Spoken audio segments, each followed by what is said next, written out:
Rodrigo Duterte. Marami po sa ating mga kababayan ang pumupunta po doon sa Hague. Nagpapakita ng kanilang suporta. At madami tulad ninyo na gumagawa sa buong mundo, iba't ibang lugar, gumagawa ng mga programa para ipakita ang suporta kay dating Pangulong Rodrigo Duterte. Unahin ko po ang updates ng mga abogado. Dahil gusto po ni Atty. Nicholas Kaufman ay maintindihan ninyo kung ano po yung mga final niya nandoon sa loob ng korte ng ICC.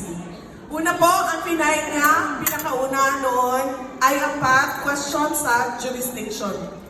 Simple lang po yun. Sabi nung kasama namin kagabi sa Tokyo, sabi niya, naging abogado na kami lahat, Inday Sara, kasi iniintindi namin kung anong nangyayari sa kaso ni dating Pangulong Rodrigo Duterte. Nagtanong po tayo sa jurisdiction.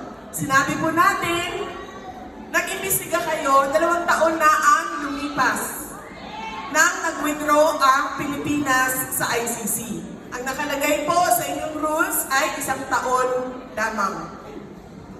Yan po yung sinasabi namin na kini-question natin ang jurisdiction. Saan yung kinukuha yung otoridad ninyo na mag-imbestiga? Kasi 2 taon na wala kayong ginawa. Tapos bigla na lang, meron na silang mga complainants, meron na silang mga witnesses.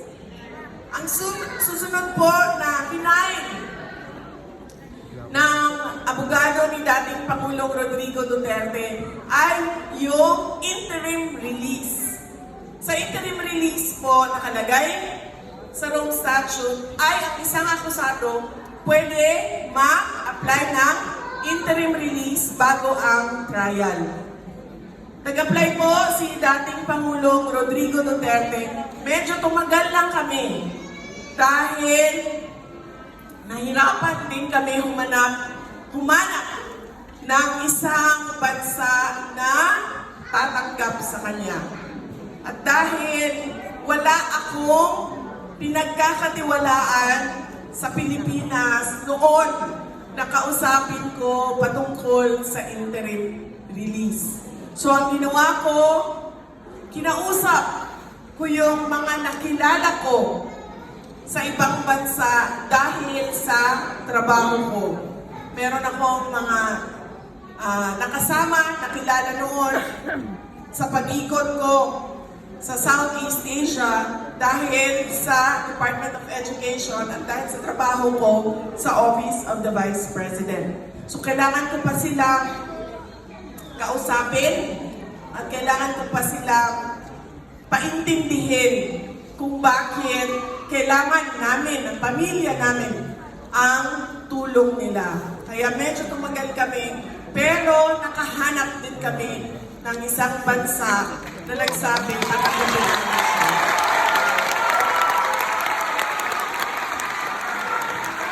Japan?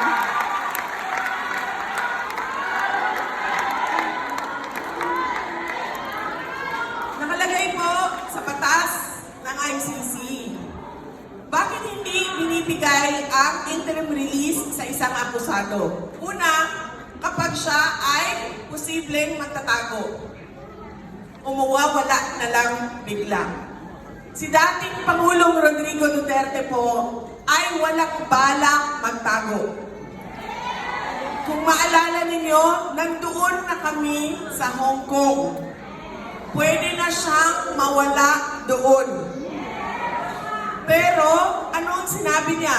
Nung gabi na nagmi-meeting doon, mga kasama niya, mga abogado niya, andun ako, andun ang kanyang girlfriend. Andun ang kanyang girlfriend. Nagsasabi ang kanyang girlfriend. Sabi ang girlfriend niya sa akin. Sabi niya, Inday Sara. Sabi niya, kumuha ka na ng private plane. Sabi niya, ilipad na natin siya, Diretso Davao. Sabi ko sa kanya, alam mo ma'am, wala naman tayong problema dyan. Magnakaw tayo ng private plane, manghiram tayo, mangutang tayo ng private plane. Kung magagawa natin yan. Ang tanong, ano ba ang gusto gawin ni President Duterte? Sabi ko, kung ano yung gusto niyang gawin, yun ang gagawin natin. Tinatanong ko siya, sabi ko, ano bang gusto mong gawin? Sabi niya, gusto ko umuwi. Gusto ko umuwi ng Pilipinas. Tapos sinasabi sa kanya, ang girlfriend niya, umuwi ka sa Davao. Huwag ka umuwi sa Manila. Ang sinasabi niya, ganun din yun. Kung uuwi ako sa Davao, pahabulin din ako doon sa Davao. Gawin natin na umuwi na lang sa Manila. May ticket na tayo, may schedule na tayo, umuwi sa Pilipinas. In fact, ang kanilang flight noong araw na yon ay alas 4 ng hapon. Ang ginawa nila, lumipat sila sa madaling araw na flight para maaga silang dumating sa Pilipinas.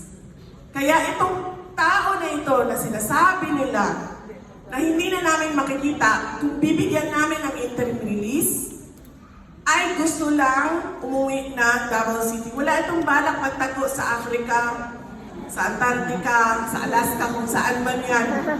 Sa Japan.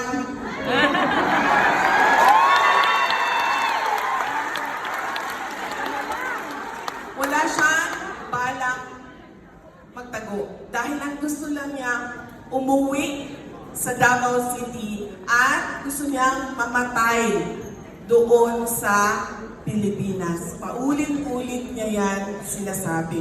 Gusto kong umuwi dahil gusto ko doon sa Pilipinas mamatay. Yan ang kanyang habilin. Totoo yan, ma'am. Yan ang sinasabi namin. Human rights. Yan ang sinasabi namin sa ICC. Kinuha nyo 80 years old na. At sigurado kami, alam ninyo nung kinuha ninyo na may sakit yung 80 years old na kinuha ninyo. Paano namin nasabi? Kami nga na nanonood lang sa TV, nakikita namin na hindi na makalakad. Diba? Yes. Binubuhat na siya ng 4 na tao. Tinulak na siya paakyat ng eroplano. So sigurado kami na alam din nila na ang kinuha nila ay may sakit. Kaya yan din ang sinasabi namin. Kailangan ibigay ninyo kung kayo ay para sa human rights, kailangan maging humanitarian din kayo sa inyong desisyon sa interim release. Dahil itong akusado na ito ay kailangan niya ng caregiver. Hindi siya pwede mag-isa sa kwarto. Example lang kung kayo ng gaano kagrabe na kailangan niya ng assistant.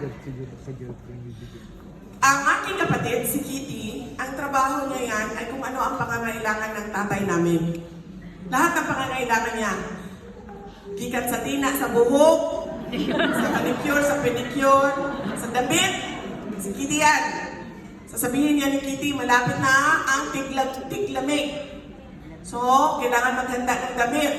At sasabihin niya ni Kitty, ilabas na yung mga hindi ginagamit, kasi iuwi na, ganyan. Ganyan ang trabaho niya. Lahat ng pangangailangan. Pagkain, tinatanong niya, PT, nag-PT ba?